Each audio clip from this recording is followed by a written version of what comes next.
Lift your both the palms, place it on your eyes, open the eyes inside, know your experiences, then bring the hands down. How are you, Sergey?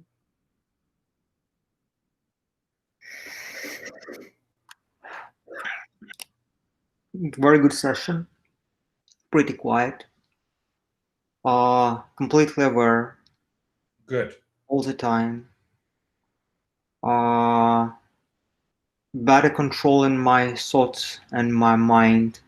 Sometimes it goes somewhere, but way rarer than before. I can like easily figuring that out and bring my mind back to over my control. That's how that goes. Beautiful. You see that?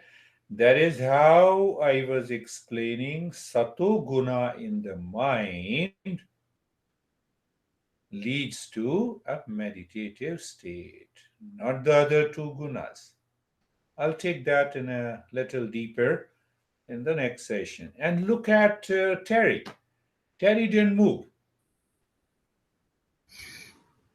You increase your resources. That is what can be done. How are you, Terry? You have to unmute before you talk.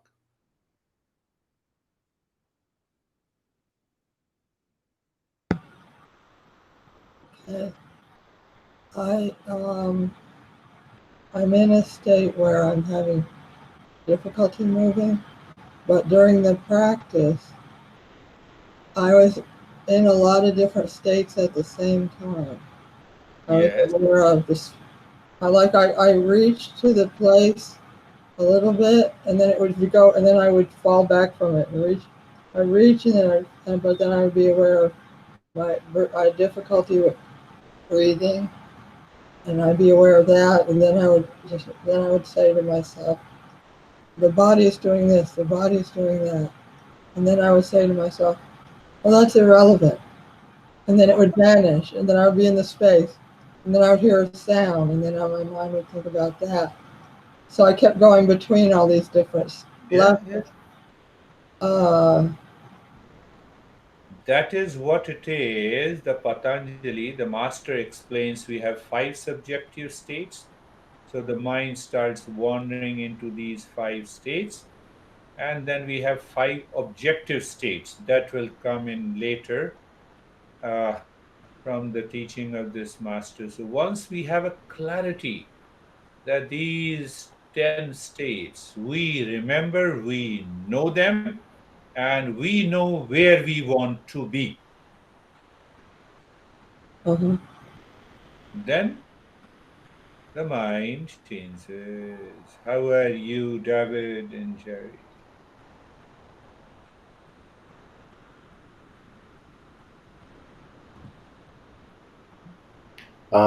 Yeah, it was a very good meditation for me. I experienced a lot of change in temperature, a lot of bright and dark, or not dark as in bad, but dark as in nothing, and vibration in my body.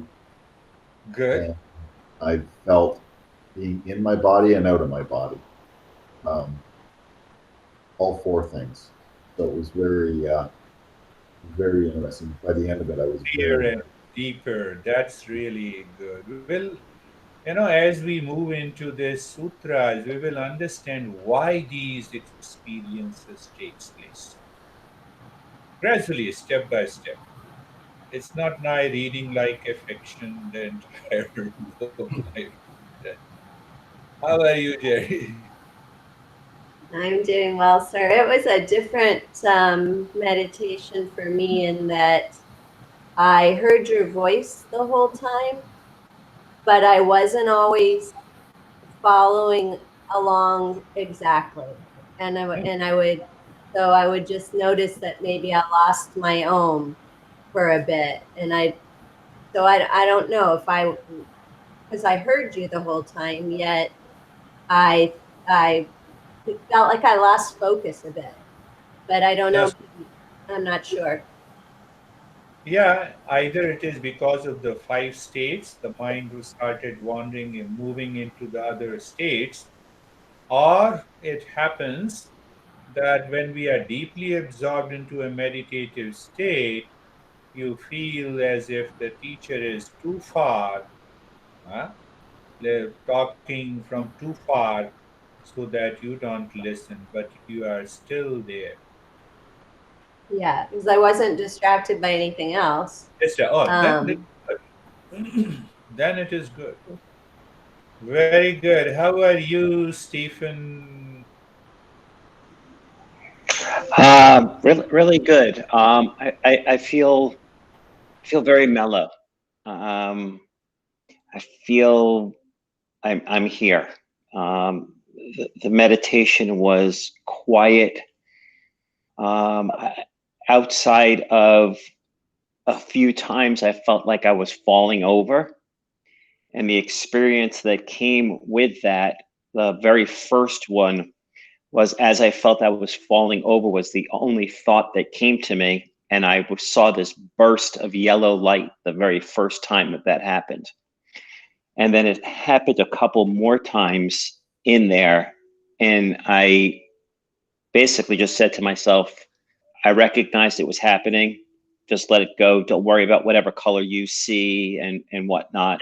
And That's very important. but when you, as soon as you started chanting the Om Shanti, everything went to deep blue. Deep. That's good. That's a And deeper state. yep, and I actually had to force myself to come out of the meditation. I knew it was, it was when you, I think you said to Sergey to share his experience is when I realized that I was still, I need to come out of this. I So need to come out of it. Beautiful. You see that it's very important why we say that you enjoy those experiences, no issue, but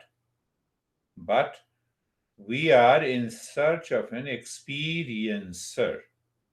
So in meditation, there must be the goal must be very clear that my journey is to discover my true nature, not to fall back into the experiences or not even thinking of bringing about physiological, biochemical, and psychological changes in the body. It will happen. So, goal is totally fixed that here is my true nature. I want to know.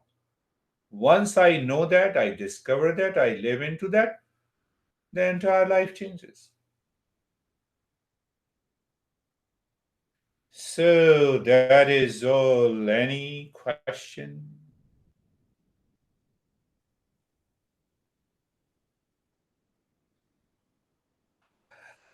No question? Right. Yes.